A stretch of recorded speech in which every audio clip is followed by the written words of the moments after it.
سلطان صلاح الدین ایوبی کی وہ جنگی چال جس کی دھوم آج بھی یورپ میں مچی ہوئی ہے۔ قصہ اس وقت کا جب دریائے نیل آگ برسانے لگا۔ 7ویں صلیبی لڑکی اور ایوبی کے کماندار جب اونٹ پر فرار ہوئے تو راستے میں ان کے ساتھ کون سے واقعات پیش آئے؟ یورپی مورخوں نے کیوں صلاح الدین ایوبی کو کمانڈو اور گوریلا جنگ کا موجد کہا ہے؟ اور سلطان صلاح الدین ایوبی کا اپنے ہی ہزاروں سپاہیوں کو زندہ جلانے کے واقعے کی تفصیلات، یہ تمام تر واقعات ہم اس ویڈیو میں پیش کر رہے ہیں۔ علی بن سفیان لڑکیوں کے خیمے تک گیا۔ 6 لڑکیاں باہر بیٹھی تھی اور سنتری کھڑا تھا۔ علی نے لڑکیوں کو اپنے سامنے کھڑا کر کے عربی زبان میں پوچھا، 7ویں لڑکی کہاں ہے؟ لڑکیوں نے ایک دوسرے کی منہ کی طرف دیکھا اور سر ہلائے۔ علی بن سفیان نے کہا، تم سب ہماری زبان سمجھتی ہو؟ لڑکیاں اسے حیران سا ہو کے دیکھتی رہیں۔ علی ان کے چہروں اور ڈیل ڈول سے شک میں پڑ گیا تھا۔ وہ لڑکیوں کے پیچھے جا کھڑا ہوا اور عربی زبان میں کہا، ان لڑکیوں کے کپڑے اتار کر ننگا کر دو اور 12 وحشی قسم کے سپاہی بلا لاؤ۔ تمام لڑکیاں بدک کر پیچھے کو مڑی۔ 2-3 نے بیک وقت بولنا شروع کر دیا۔ وہ عربی زبان بول رہی تھی۔ لڑکیوں کے ساتھ تم ایسا سلوک نہیں کر سکتے۔ ایک نے کہا، ہم تمہارے خلاف نہیں لڑیں۔ علی بن سفیان کی ہنسی نکل گئی۔ اس نے کہا، میں تمہارے ساتھ بہت اچھا سلوک کروں گا۔ تم نے جس طرح ایک ہی دھمکی سے عربی بولنی شروع کر دی ہے، اب بغیر کسی دھمکی کے یہ بتا دو کہ 7ویں لڑکی کہاں ہے؟ سب نے لا علمی کا اظہار کیا۔ علی نے کہا، میں اس سوال کا جواب لے کر رہوں گا۔ تم نے سلطان پر ظاہر کیا ہے کہ تم ہماری زبان نہیں جانتی۔ اب تم ہماری زبان ہماری طرح بول رہی ہو، کیا میں تمہیں چھوڑ دوں گا؟ اس نے سنتری سے کہا، انہیں خیمے کے اندر بٹھا دو۔ رات کے سنتری آ گئے تھے۔ فخر المصری کی گشت کے وقت کے سنتریوں سے علی بن سفیان نے پوچھ گچھ کی۔ آخر لڑکیوں کے خیمے والے سنتری نے بتایا کہ فخر رات اسے یہاں کھڑا کر کے زخمیوں کے خیمے کی طرف گیا تھا۔ تھوڑی دیر بعد اسے اس کی آواز سنائی دی، کون ہو تم؟ نیچے آؤ۔ سنتری نے ادھر دیکھا تو اندھیرے میں اس سے کچھ بھی نظر نہ آیا۔ سامنے مٹی کے ٹیلے پر اسے ایک آدمی کا سایہ نظر آیا اور وہ سایہ وہیں غائب ہو گیا۔ علی بن سفیان فوراً وہاں گیا۔ یہ ٹیلا ساحل کے قریب تھا۔ اس کی مٹی ریتلی تھی۔ ایک جگہ سے صاف پتہ چل رہا تھا کہ وہاں کوئی اوپر گیا ہے۔ وہاں زمین پر 2 قسم کے پاؤں کے نشان تھے۔ ایک نشان تو مرد کا تھا جس نے فوجیوں والا جوتا پہن رکھا تھا، دوسرا نشان چھوٹے جوتے کا تھا اور زنانہ لگتا تھا۔ زمین کچی اور ریتلی تھی۔ زنانہ نشان جدھر سے آیا تھا علی بن سفیان ادھر کو چل پڑا۔ یہ نشان اسے اس خیمے تک لے گئے جہاں موبی روبن سے ملی تھی۔ اس نے خیمے کا پردہ اٹھایا اور اندر چلا گیا۔ اس کی چہرہ شناس نگاہوں نے زخمی قیدیوں کو دیکھا۔ سب کے چہرے بھانپے۔ روبن بیٹھا ہوا تھا۔ اس نے علی بن سفیان کو دیکھا اور فوراً ہی کراہنے لگا، جیسے اسے درد کا اچانک دورہ پڑا ہو۔ علی نے اسے کندھے سے پکڑ کر اٹھا لیا اور خیمے سے باہر لے گیا۔ اس سے پوچھا، رات کو ایک قیدی لڑکی اس خیمے میں آئی تھی، کیوں آئی تھی؟ روبن اسے ایسی نظروں سے دیکھنے لگا جس میں حیرت تھی اور ایسا تاثر بھی جیسے وہ کچھ سمجھا ہی نہ ہو۔ علی بن سفیان نے اسے آہستہ سے کہا، تم میری زبان سمجھتے ہو دوست؟ میں تمہاری زبان سمجھتا ہوں، بول سکتا ہوں، لیکن تمہیں میری زبان میں جواب دینا ہوگا۔ روبن اس کا منہ دیکھتا رہا۔ علی نے سنتری سے کہا، اسے خیمے سے باہر رکھو۔ علی بن سفیان خیمے کے اندر چلا گیا اور قیدیوں سے ان کی زبان میں پوچھا، رات کو لڑکی اس خیمے میں کتنی دیر رہی؟ اپنے آپ کو اذیت میں نہ ڈالو۔ سب چپ رہے مگر ایک اور دھمکی سے ایک زخمی نے بتا دیا کہ لڑکی خیمے میں آئی تھی اور روبن کے پاس بیٹھی یا لیٹی رہی تھی۔ یہ زخمی سمندر میں جلتے جہاز سے کودا تھا۔ اس نے آگ کا بھی اور پانی کا بھی قہر دیکھا تھا۔ وہ اتنا زخمی نہیں تھا جتنا خوفزدہ تھا۔ وہ کسی اور مصیبت میں پڑنے کے لیے تیار نہیں تھا۔ اس نے بتایا کہ اسے یہ معلوم نہیں کہ روبن اور لڑکی کے درمیان کیا باتیں ہوئیں اور لڑکی کون تھی۔ اسے یہ بھی معلوم نہیں تھا کہ روبن کا عہدہ کیا ہے، وہ اس کے صرف نام سے واقف تھا۔ اس نے یہ بھی بتا دیا کہ روبن اس کیمپ میں آنے تک بالکل تندرست تھا، یہاں آ کر وہ اس طرح کراہنے لگا جیسے اسے اچانک کسی بیماری کا دورہ پڑ گیا ہو۔ علی بن سفیان ایک محافظ کی رہنمائی میں ان 5 آدمیوں کو دیکھنے چلا گیا جو تاجروں کے بہروپ میں کچھ دور خیمہ زن تھے۔ محافظوں نے انہیں الگ بٹھا رکھا تھا۔ علی کو انہوں نے پہلی اطلاع یہ دی کہ ان کے پاس کل 2 اونٹ تھے مگر آج ایک ہی ہے۔ یہی اشارہ کافی تھا۔ وہ اس سوال کا کوئی تسلی بخش جواب نہ دے سکے کہ دوسرا اونٹ کہاں ہے۔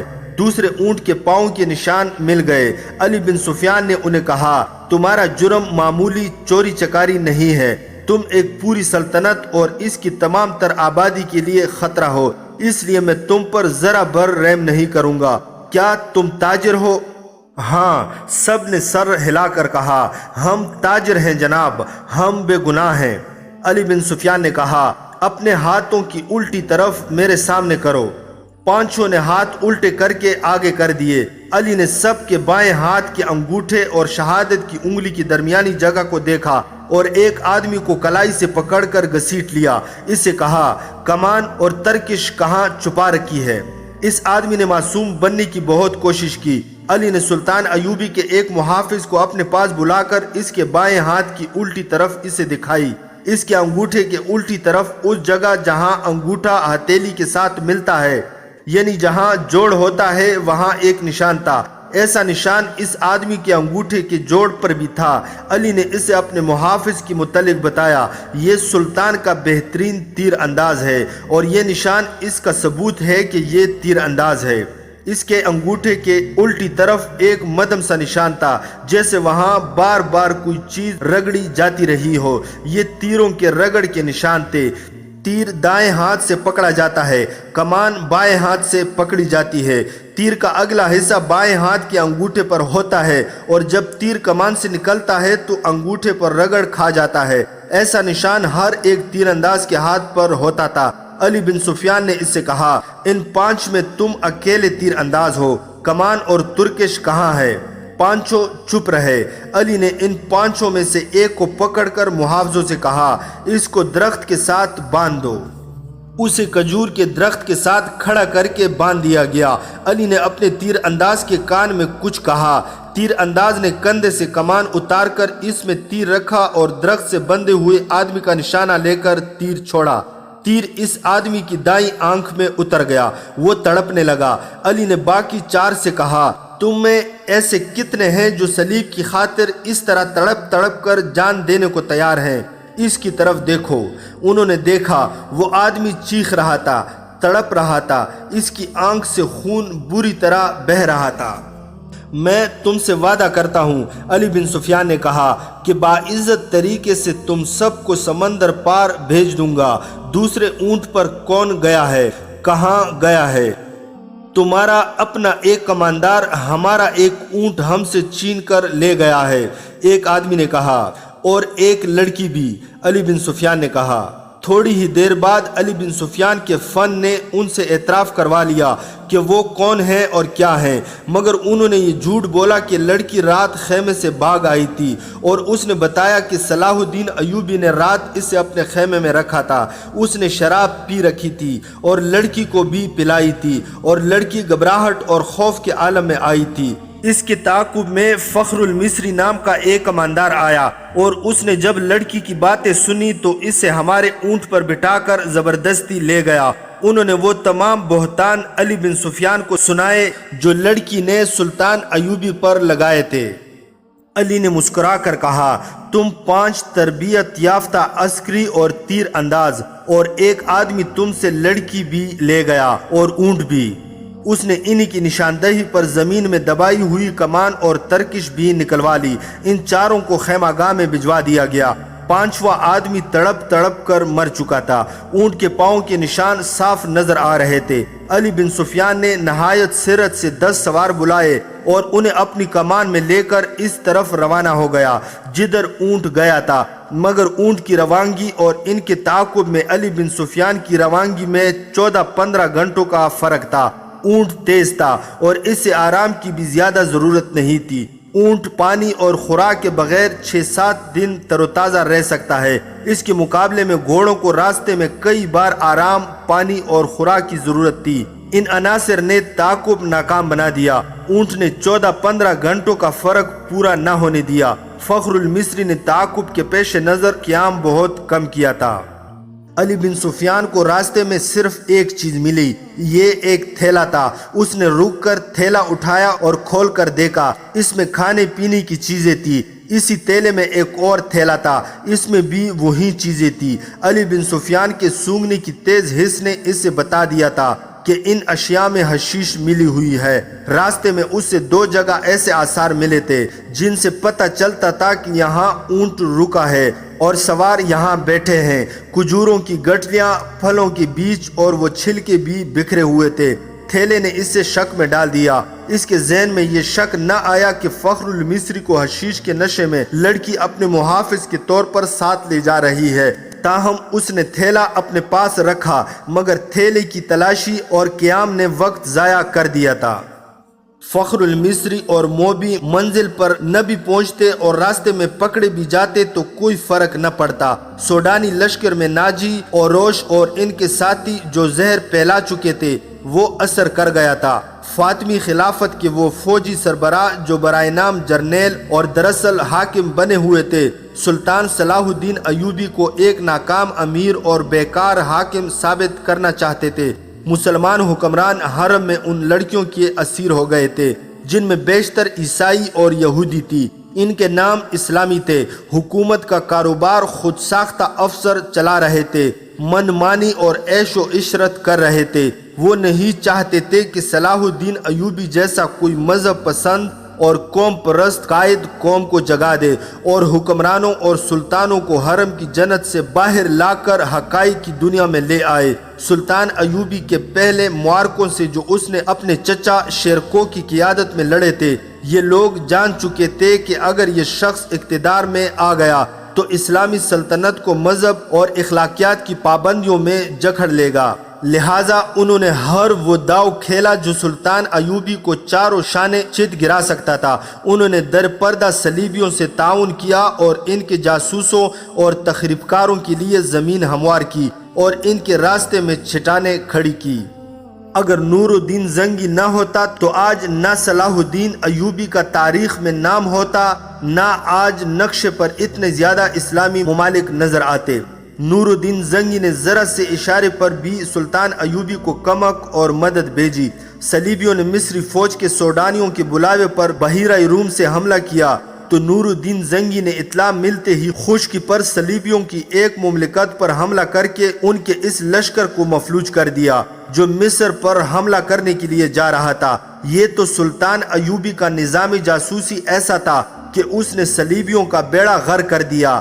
اب علی بن سفیان نے زنگی کی طرف برق رفتار قاصد یہ خبر دینے کے لیے دوڑا دیے تھے کہ سوڈانیوں کی بغاوت کا خطرہ ہے اور ہماری فوج کم بھی ہے، 2 حصوں میں بٹ بھی گئی ہے۔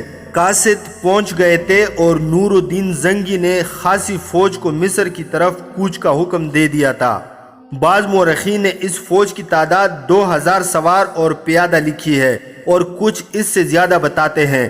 بہرحال زنگی نے اپنی مشکلات اور ضروریات کی پرواہ نہ کرتے ہوئے سلطان ایوبی کی مشکلات اور ضروریات کو اہمیت اور اولیت دی، مگر اس کی فوج کو پہنچنے کے لیے بہت دن درکار تھے۔ مسلمان نام نہاد فوجی اور دیگر سرکردہ شخصیتوں نے دیکھا کہ مصر میں سلطان ایوبی کے خلاف بے اطمینانی اور بغاوت پھوٹ رہی ہے تو انہوں نے اس سے ہوا دی، در پردہ سوڈانیوں کو اکسایا اور اپنے مخبروں کے ذریعے یہ بھی معلوم کر لیا کہ سوڈانیوں کے سالاروں کو مروا کر خفیہ طریقے سے دفن کر دیا گیا ہے۔ سوڈانی لشکر کے کم رتبے والے کماندار سالار بن گئے اور صلاح الدین ایوبی کی اس قلیل فوج پر حملہ کرنے کے منصوبے بنانے لگے جو مصر میں مقیم تھی۔ وہ سلطان ایوبی کی آدھی فوج اور سلطان کی دارالحکومت سے غیر حاضری سے فائدہ اٹھانا چاہتے تھے۔ منصوبہ ایسا تھا جس کے تحت 50,000 سوڈانی فوج سیاہ گھٹا کی طرح مصر کے آسمان سے اسلام کے چاند کو روپوش کرنے والی تھی۔ علی بن سفیان قاہرہ پہنچ گیا۔ وہ جن کے تعاقب میں گیا تھا ان کا اس سے آگے کوئی سراغ نہیں مل رہا تھا۔ اس نے اپنے ان جاسوسوں کو بلایا جو اس نے سوڈانی ہیڈ کوارٹر اور فوج میں چھوڑ رکھے تھے۔ ان میں سے ایک نے بتایا کہ گزشتہ رات ایک اونٹ آیا تھا۔ اندھیرے میں جو کچھ نظر آ سکا وہ 2 سوار تھے، ایک عورت اور ایک مرد۔ جاسوس نے یہ بھی بتایا کہ وہ کون سی عمارت میں داخل ہوئے تھے۔ علی بن سفیان کو یہ اختیار حاصل تھا کہ وہ وہاں چھاپا مارتا۔ سوڈانی فوج سلطنت اسلامیہ کی فوج تھی، کوئی آزاد فوج نہیں تھی، مگر علی نے اس خدشے کے پیش نظر چھاپا نہ مارا کہ یہ جلتی پر تیل کا کام کرے گا۔ اس کا مقصد صرف یہ نہیں تھا کہ موبی اور فخر المصری کو گرفتار کرنا ہے، بلکہ اصل مقصد یہ تھا کہ سوڈانی قیادت کے عزائم اور آئندہ منصوبے معلوم کیے جائیں تاکہ پیش بندی کی جا سکے۔ اس نے اپنے جاسوسوں کو نئی ہدایات جاری کی۔ جاسوسوں میں غیر مسلم لڑکیاں بھی تھیں جو عیسائی یا یہودی نہیں تھی۔ یہ کیدبہ خانوں کی بڑی ذہین اور تیز تراز لڑکیاں تھیں، مگر علی بن سفیان نے ان پر کبھی 100% بھروسہ نہیں کیا تھا، کیونکہ وہ دوغلا کھیل بھی کھیل سکتی تھی۔ ان لڑکیوں سے بھی اس لڑکی یعنی موبی کا سراغ نہ مل سکا جس کے تعاقب میں علی آیا تھا۔ 4 روز علی بن سفیان دارالحکومت سے باہر مارا مارا پھرتا رہا۔ اس کا دائرہ کار سوڈانی فوج قیادت کے ارد گرد کا علاقہ تھا۔ 5ویں رات وہ باہر کھلے آسمان تلے بیٹھا اپنے 2 جاسوسوں سے رپورٹ لے رہا تھا۔ اس کے تمام آدمیوں کو معلوم ہوتا تھا کہ کس وقت وہ کہاں ہوتا ہے۔ اس کے گروہ کا ایک آدمی کو ساتھ لیے اس کے پاس آیا اور کہا، یہ اپنا نام فخر المصری بتاتا ہے، جھاڑیوں میں ڈگمگاتا، گرتا اور اٹھتا تھا۔ میں نے اس سے بات کی تو کہنے لگا کہ مجھے میری فوج تک پہنچا دو، اس سے اچھی طرح بولا بھی نہیں جاتا۔ اس دوران فخر المصری بیٹھ گیا تھا۔ تم وہی کماندار ہو جو محاذ سے ایک لڑکی کے ساتھ بھاگے ہو؟ علی بن سفیان نے اس سے پوچھا۔ میں سلطان کی فوج کا بگھوڑا ہوں، فخر نے ہکلاتی لڑکھڑاتی زبان میں کہا۔ سزائے موت کا حقدار ہوں، لیکن میری پوری بات سن لے ورنہ تم سب کو سزائے موت ملے گی۔ علی بن سفیان اس کے لب و لہجے سے سمجھ گیا تھا کہ یہ شخص نشے میں ہے یا نشے کی طلب نے اس کا یہ حال کر رکھا ہے۔ وہ اسے اپنے دفتر میں لے گیا اور اس سے وہ تھیلا دکھایا جو اسے راستے میں پڑا ملا تھا۔ پوچھا، یہ تھیلا تمہارا ہے اور تم اس سے یہ چیزیں کھاتے رہے ہو؟ ہاں، فخر المصری نے جواب دیا، وہ مجھے اس سے کھلاتی تھی۔ اس کے سامنے وہ تھیلا بھی پڑا تھا جو تھیلے کے اندر سے نکلا تھا۔ علی نے اس میں سے چیزیں نکال کر سامنے رکھ لی تھی۔ فخر نے یہ چیزیں دیکھی تو جھپٹ کر مٹھائی کی قسم کا ایک ٹکڑا اٹھا لیا۔ علی نے جھپٹ کر اس کے ہاتھ پر اپنا ہاتھ رکھ دیا۔ فخر نے بےتابی سے کہا، خدا کے لیے مجھے یہ کھانے دو، میری جان اور روح اسی میں ہے۔ مگر علی نے اس سے وہ ٹکڑا چھین لیا اور اسے کہا، مجھے ساری واردات سناؤ، پھر یہ ساری چیزیں اٹھا لینا۔ فخر المصری نڈال اور بے جان ہوا جا رہا تھا۔ علی بن سفیان نے اسے ایک سفوف کھلا دیا جو حشیش کا توڑ تھا۔ فخر نے اس سے تمام تر واقعہ سنا دیا کہ وہ کیمپ سے لڑکی کے تعاقب میں کس طرح گیا تھا۔ تاجروں نے اسے قہوہ پلایا تھا جس کے اثر سے وہ کسی اور ہی دنیا میں جا پہنچا تھا۔ تاجروں یعنی صلیبی جاسوسوں نے اسے جو باتیں کی تھی وہ بھی اس نے بتائیں، اور پھر لڑکی کے ساتھ اس نے اونٹ پر جو سفر کیا تھا وہ اس طرح سنایا کہ وہ مسلسل چلتے رہے۔ اونٹ نے بڑی اچھی طرح ساتھ دیا۔ رات کو وہ تھوڑی دیر قیام کرتے تھے۔ لڑکی اسے کھانے کو دوسرے تیلے میں سے چیزیں دیتی تھی۔ وہ اپنے آپ کو بادشاہ سمجھتا تھا۔ لڑکی نے اس سے اپنی محبت کا یقین دلایا اور شادی کا وعدہ کیا تھا، اور شرط یہ رکھی تھی کہ وہ اسے سوڈانی کمانداروں کے پاس پہنچا دے۔ وہ راستے میں ہی لڑکی کو شادی کے بغیر بیوی بنانے کی کوشش کرتا رہا، لیکن لڑکی اسے اپنی باہوں میں لے کر پیار اور محبت سے ایسے ارادے اور خواہش کو مار دیتی۔ فخری نے محسوس تک نہ کیا کہ لڑکی اسے حشیش اور اپنے حسن و شباب کے قبضے میں لیے ہوئے ہے۔ تیسرے پڑاؤ میں جب انہوں نے کھانے پینے کے لیے اونٹ روکا تو تھیلا غائب پایا جو اونٹ کے دوڑنے سے کہیں گر پڑا تھا۔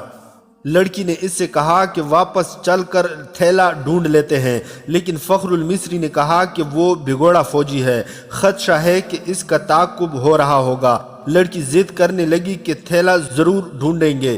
فخر نے اسے یقین دلایا کہ بھوکا مرنے کا کوئی خطرہ نہیں، راستے میں کسی آبادی سے کچھ لے لیں گے۔ مگر لڑکی آبادی کے قریب جانا نہ چاہتی تھی اور کہتی تھی کہ واپس چلو۔ فخر المصری نے اسے زبردستی اونٹ پر بٹھا لیا اور اس کے پیچھے بیٹھ کر اونٹ کو اٹھایا اور دوڑا دیا۔ وہ سفر کی تیسری رات تھی۔ اگلی شام وہ شہر سے باہر سوڈانیوں کے ایک کماندار کے ہاں پہنچ گئے، مگر فخر المصری اپنے سر کے اندر ایسی بے چینی محسوس کرنے لگا جیسے کھوپڑی میں کیڑے رینگ رہے ہوں۔ آہستہ آہستہ وہ حقیقی دنیا میں آ گیا۔ وہ سمجھ نہ سکا کہ یہ حشیش نہ ملنے کا اثر ہے۔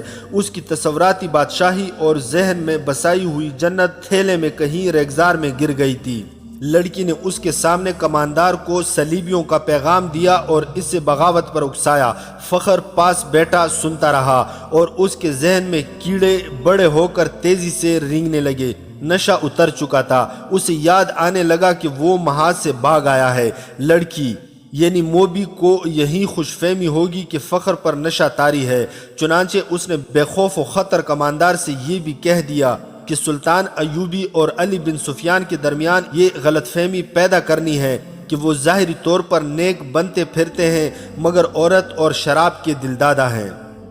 ان کی اس طویل گفتگو میں بغاوت کی باتیں بھی ہوئیں۔ اس وقت تک فخر المصری پوری طرح بیدار ہو چکا تھا، لیکن سر کے اندر کی بے چینی اس سے بہت پریشان کر رہی تھی۔ لڑکی نے کماندار سے کہا کہ اگر بغاوت کرنی ہے تو وقت ضائع نہ کرے، سلطان ایوبی محاذ پر ہے اور الجھا ہوا ہے۔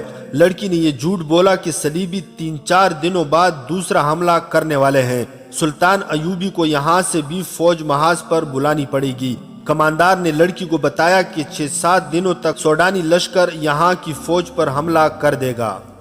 فخر یہ ساری گفتگو سنتا رہا۔ آدھی رات کے بعد اسے الگ کمرے میں بھیج دیا گیا جہاں اس کے سونے کا انتظام تھا۔ لڑکی اور کماندار دوسرے کمرے میں رہے۔ درمیان میں دروازہ تھا جو بند کر دیا گیا۔ اسے نیند نہیں آ رہی تھی۔ اس نے دروازے کے ساتھ کان لگائے تو اسے ہنسی کی آوازیں سنائی دی۔ پھر لڑکی کے یہ الفاظ سنائی دیے، اسے حشیش کے زور پر یہاں تک لائی ہوں اور اس کی محبوبہ بنی رہی ہوں۔ مجھے ایک محافظ کی ضرورت تھی۔ حشیش کا تھیلا راستے میں گر پڑا ہے، اگر صبح اسے ایک خوراک نہ ملی تو یہ پریشان کرے گا۔ اس کے بعد فخر نے دوسرے کمرے سے جو آوازیں سنی وہ اسے صاف بتا رہی تھی کہ شراب پی جا رہی ہے اور بدکاری ہو رہی ہے۔ بہت دیر بعد اسے کماندار کی آواز سنائی دی، یہ آدمی اب ہمارے لیے بیکار ہے، اسے قید میں ڈال دیتے ہیں یا ختم کرا دیتے ہیں۔ لڑکی نے اس کی تائید کی۔ فخر المصری پوری طرح بیدار ہو گیا اور وہاں سے نکل بھاگنے کی سوچنے لگا۔ رات کا پچھلا پہر تھا۔ وہ اس کمرے سے نکلا۔ اس کا دماغ ساتھ نہیں دے رہا تھا۔ کبھی تو دماغ صاف ہو جاتا مگر زیادہ دیر معاف رہتا۔ صبح کی روشنی پھیلنے تک وہ خطرے سے دور نکل گیا تھا۔ اس سے اب دوہرے تعاقب کا خطرہ تھا۔ دونوں طرف اس سے موت نظر آ رہی تھی۔ اپنے فوج کے ہاتھوں گرفتار ہو جاتا تو بھی مجرم تھا، اور اگر سوڈانی پکڑ لیتے تو فوراً قتل کر دیتے۔ وہ دن بھر فرعونوں کے کھنڈروں میں چھپا رہا۔ حشیش کی طلب، خوف اور غصہ اس کے جسم اور دماغ کو بیکار کر رہا تھا۔ رات تک وہ چلنے سے بھی معذور ہوا جا رہا تھا۔ پھر اسے یہ بھی احساس نہ رہا کہ دن ہے یا رات اور وہ کہاں ہے۔ اس کے دماغ میں یہ ارادہ بھی آیا کہ اس عیسائی لڑکی کو جا کر قتل کر دے۔ یہ سوچ بھی آئی کہ اونٹ یا گھوڑا مل جائے اور وہ محاذ پر سلطان ایوبی کے قدموں میں جا گرے، مگر جو بھی سوچ آتی تھی اس پر اندھیرا چھا جاتا تھا جو اس کی آنکھوں کے سامنے آ کر ہر چیز تاریک کر دیتا تھا۔ اسی حالت میں اسے یہ آدمی ملا۔ وہ چونکہ جاسوس تھا، اس لیے تربیت کے مطابق اس نے فخر المصری کے ساتھ دوستی اور ہمدردی کی باتیں کی اور اسے علی بن سفیان کے پاس لے آیا۔ تصدیق ہو گئی کہ سوڈانی لشکر حملہ اور بغاوت کرے گا اور یہ کسی بھی لمحے ہو سکتا ہے۔ علی بن سفیان سوچ رہا تھا کہ مقامی کمانڈروں کو فوراً چوکنا کرے اور سلطان ایوبی کو اطلاع دے، مگر وقت ضائع ہونے کا خطرہ تھا۔ اتنے میں اس سے پیغام ملا کہ سلطان صلاح الدین ایوبی بلا رہے ہیں۔ وہ حیران ہو کر چل پڑا کہ سلطان کو تو وہ محاذ پر چھوڑ آیا تھا۔ وہ سلطان ایوبی سے ملا تو سلطان نے بتایا، مجھے اطلاع مل گئی تھی کہ ساحل پر صلیبی جاسوسوں کا ایک گروہ موجود ہے اور ان میں سے کچھ ادھر بھی آ گئے ہوں گے۔ محاذ پر میرا کوئی کام نہیں رہ گیا تھا، میں کمان اپنے رفیقوں کو دے کر یہاں آ گیا۔ دل اس قدر بے چین تھا کہ میں یہاں بہت بڑا خطرہ محسوس کر رہا تھا۔ یہاں کی کیا خبر ہے؟ علی بن سفیان نے اسے ساری خبر سنا دی اور کہا، اگر آپ چاہیں تو میں زبان کا ہتھیار استعمال کر کے بغاوت کو روکنے کی کوشش کروں یا سلطان زنگی کی مدد آنے تک ملتوی کرا دوں۔ میں جاسوسوں کو ہی استعمال کر سکتا ہوں، ہماری فوج بہت کم ہے، حملے کو روک نہیں سکے گی۔ سلطان ایوبی ٹھہرنے لگا، اس کا سر جھکا ہوا تھا، وہ گہری سوچ میں کھو گیا تھا اور علی بن سفیان اسے دیکھ رہا تھا۔ سلطان نے رک کر کہا، ہاں علی، تم اپنی زبان اور اپنے جاسوس استعمال کرو، لیکن حملے کو روکنے کے لیے نہیں بلکہ حملے کے حق میں۔ سوڈانیوں کو حملہ کرنا چاہیے، مگر رات کے وقت جب ہماری فوج خیموں میں سوئی ہوئی ہوگی۔ علی بن سفیان نے حیرت سے سلطان کو دیکھا۔ سلطان نے کہا، یہاں کے تمام کمانداروں کو بلوا لو اور تم بھی آ جاؤ۔ سلطان ایوبی نے علی بن سفیان کو یہ ہدایات بڑی سختی سے دی، سب کو یہ بتا دینا کہ میرے متعلق ان کے سوا کسی کو معلوم نہ ہو سکے کہ میں محاذ سے یہاں آ گیا ہوں۔ سوڈانیوں سے میری یہاں موجودگی کو پوشیدہ رکھنا بے حد ضروری ہے، میں بڑی احتیاط سے خفیہ طریقے سے آیا ہوں۔ 3 راتیں بعد قاہرہ تاریک رات کی آغوش میں گہری نیند سویا ہوا تھا۔ ایک روز پہلے قاہرہ کے لوگوں نے دیکھا تھا کہ ان کی فوج جو مصر سے تیار کی گئی تھی شہر سے باہر جا رہی ہے۔ انہیں بتایا گیا تھا کہ فوج جنگی مشق کے لیے شہر سے باہر گئی ہے۔ نیل کے کنارے جہاں ریتیلی چٹانیں اور ٹیلے ہیں، وہاں دریا اور ٹیلوں کے درمیان فوج نے جا کر خیمے گاڑ دیے تھے۔ فوج پیادہ بھی تھی، سوار بھی۔ رات کا پہلا نصف گزر رہا تھا۔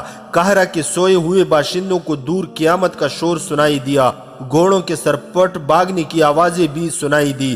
سوئے ہوئے لوگ جاگ اٹھے، وہ سمجھے کہ فوج جنگی مشق کر رہی ہے، مگر شور قریب آتا اور بلند ہوتا گیا۔ لوگوں نے چھتوں پر چڑھ کر دیکھا، آسمان لال سرخ ہو رہا تھا۔ بعض نے دیکھا کہ دور دریائے نیل سے آگ کے شعلے اٹھتے اور تاریک رات کا سینہ چاک کرتے خشکی پر کہیں گرتے تھے۔ پھر شہر میں سینکڑوں سرپٹ دوڑتے گھوڑوں کے ٹاپوں سنائی دیے۔ شہر والوں کو ابھی معلوم نہیں تھا کہ یہ جنگی مشق نہیں، باقاعدہ جنگ ہے، اور جو آگ لگی ہوئی ہے اس میں سوڈانی لشکر کا خاصا بڑا حصہ زندہ جل رہا ہے۔ یہ سلطان صلاح الدین ایوبی کی ایک بے مثال چال تھی۔ اس نے دارالحکومت میں مقیم قلیل فوج کو دریائے نیل اور ریتیلے ٹیلوں کے درمیان وسیع میدان میں خیمہ زن کر دیا تھا۔ علی بن سفیان نے اپنے فن کا مظاہرہ کیا تھا۔ اس نے سوڈانی لشکر میں اپنے آدمی بھیج کر بغاوت کی آگ بھڑکا دی تھی اور اس کے کمانداروں سے یہ فیصلہ کروا لیا تھا کہ رات کو جب سلطان کی فوج گہری نیند سوئی ہوئی ہوگی اس پر سوڈانی فوج حملہ کر دے گی اور صبح تک ایک ایک سپاہی کا صفایا کر کے دارالحکومت پر بے خوف و خطر قابض ہو جائے گی، اور سوڈانی فوج کا دوسرا حصہ بحیرہ روم کے ساحل پر مقیم فوج پر حملہ کرنے کے لیے روانہ کر دیا جائے گا۔ اس فیصلے اور منصوبے کے مطابق سوڈانی فوج کا ایک حصہ نہایت خفیہ طریقے سے رات کو بحیرہ روم کے محاذ کی طرف روانہ کر دیا گیا اور دوسرا حصہ دریائے نیل کے کنارے خیمہ زن فوج پر ٹوٹ پڑا۔ اس فوج نے سیلاب کی طرح 1 میل وسعت میں پھیلی ہوئی خیمہ گاہ پر حلہ بول دیا اور بہت ہی تیزی سے اس علاقے میں پھیل گئی۔ اچانک خیموں پر آگ کے تیر اور تیل میں بھیگے ہوئے کپڑوں کے جلتے گولے برسنے لگے۔ نیل بھی آگ برسانے لگا، خیموں کو آگ لگ گئی اور شعلے آسمان تک پہنچنے لگے۔ سوڈانی فوج کو خیموں میں سلطان ایوبی کی فوج کا نہ کوئی سپاہی ملا، نہ گھوڑا، نہ کوئی سوار۔ اس فوج کو وہاں تمام خالی خیمے ملے، کوئی مقابلے کے لیے نہ اٹھا اور اچانک آگ ہی آگ پھیل گئی۔ انہیں معلوم نہ تھا کہ سلطان ایوبی نے رات کے پہلے پہر خیموں سے اپنی فوج کو نکال کر ریتلے ٹیلوں کے پیچھے چھپا دیا تھا اور خیموں میں خشک گھاس کے ڈھیر لگوا دیے تھے۔ خیموں پر اور اندر بھی تیل چھڑک دیا تھا۔ اس نے کشتیوں میں چھوٹی منجنیقیں رکھوا کر شام کے بعد ضرورت کی جگہ بھجوا دی تھی۔ جو ہی سوڈانی فوج خیمہ میں آئی، سلطان کی چھپی ہوئی فوج نے آگ والے تیر اور نیل سے کشتیوں میں رکھی ہوئی منجنیقوں نے آگ کے گولے پھینکنے شروع کر دیے۔ خیموں کو آگ لگی تو گھاس اور تیل نے وہاں دوزخ کا منظر بنا دیا۔ سوڈانیوں کے گھوڑے اپنے پیادہ سپاہیوں کو روندنے لگے۔ سپاہیوں کے لیے آگ سے نکلنا ناممکن ہو گیا۔ چیخوں نے آسمان کا جگر چاک کر دیا۔ اس قدر آگ نے رات کو دن بنا دیا۔ سلطان ایوبی کی مٹھی بھر فوج نے آگ میں جلتی سوڈانیوں کی فوج کو گھیرے میں لے لیا۔ جو آگ سے بچ کر نکلتا وہ تیروں کا نشانہ بن جاتا تھا، جو فوج بچ گئی وہ بھاگ نکلی۔ ادھر سوڈانیوں کی جو فوج محاذ کی طرف سلطان کی فوج پر حملہ کرنے جا رہی تھی، اس کا بھی صلاح الدین ایوبی نے انتظام کر رکھا تھا۔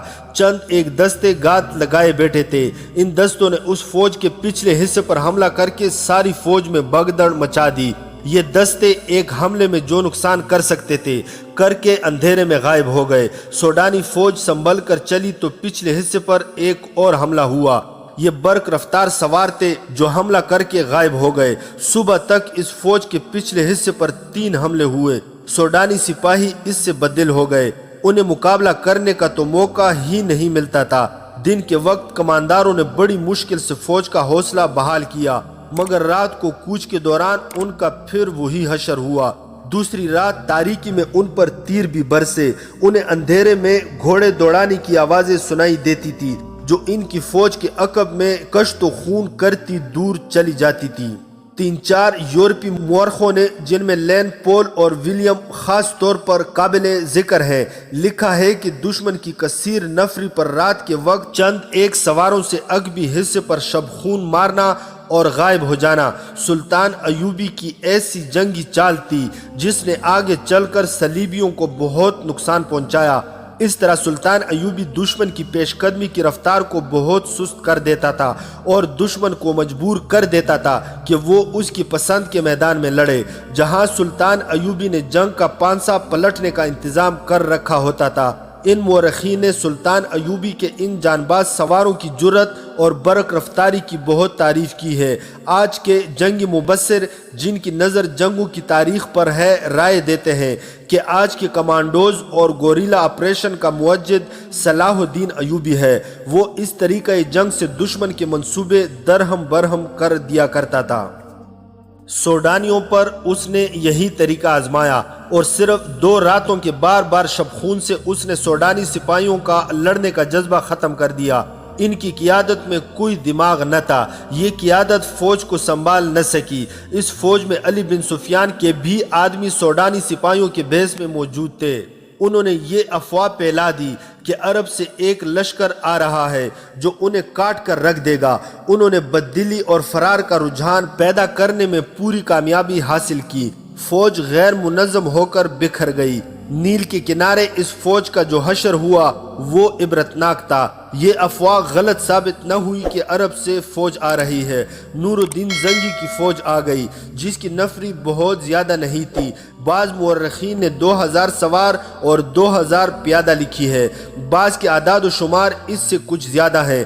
تاہم یہ صلاح الدین ایوبی کو سہارا مل گیا اور اس نے فوراً اس کمک کی قیادت سنبھال لی۔ اس کیفیت میں جبکہ سوڈانیوں کا 50,000 لشکر سلطان ایوبی کے آگ کے پھندے میں اور ادھر صحرا میں شب خونوں کی وجہ سے بدنظمی کا شکار ہو گیا تھا، یہ تھوڑی سی کمک بھی کافی تھی۔ سلطان ایوبی اس کمک سے اور اپنی فوج سے سوڈانیوں کا قتل عام کر سکتا تھا، لیکن اس نے ڈپلومیسی سے کام لیا۔ سوڈانی کمان کے کمانداروں کو پکڑا اور انہیں ذہن نشین کرا دیا کہ ان کے لیے تباہی کے سوا کچھ نہیں رہا، لیکن وہ انہیں تباہ نہیں کرے گا۔ کمانداروں نے اپنا حشر دیکھ لیا تھا، وہ اب سلطان کے عتاب اور سزا سے خائف تھے، لیکن سلطان نے انہیں بخش دیا اور سزا دینے کے بجائے سوڈانیوں کی بچی کچی فوج کو سپاہیوں سے کاشتکاروں میں بدل دیا، انہیں زمینیں دی اور کھیتی باڑی میں انہیں سرکاری طور پر مدد دی، اور پھر انہیں یہ اجازت بھی دے دی کہ ان میں سے جو لوگ فوج میں بھرتی ہونا چاہتے ہیں ہو سکتے ہیں۔ سوڈانیوں کو یوں دانشمندی سے ٹھکانے لگا کر صلاح الدین ایوبی نے نور الدین زنگی کی بھیجی ہوئی فوج اور اپنی فوج کو یکجا کر کے اس میں وفادار سوڈانیوں کو شامل کر کے ایک فوج منظم کی اور صلیبیوں پر حملے کے منصوبے بنانے لگا۔ اس نے علی بن سفیان سے کہا کہ وہ اپنے جاسوسوں اور شبخون مارنے والے جان بازوں کے دستے فوراً تیار کرے۔ ادھر صلیبیوں نے بھی جاسوسی اور تخریب کاری کا انتظام مستحکم کرنا شروع کر دیا۔ جب 7ویں لڑکی سلطان صلاح الدین ایوبی کو قتل کرنے آئی، یہ ناقابل فراموش واقعہ ہم انشاءاللہ آنے والی قسط نمبر 6 میں پیش کریں گے۔ سلطان صلاح الدین ایوبی کی زندگی کے مزید واقعات کے لیے اس چینل کو سبسکرائب کرنا نہ بھولیے گا۔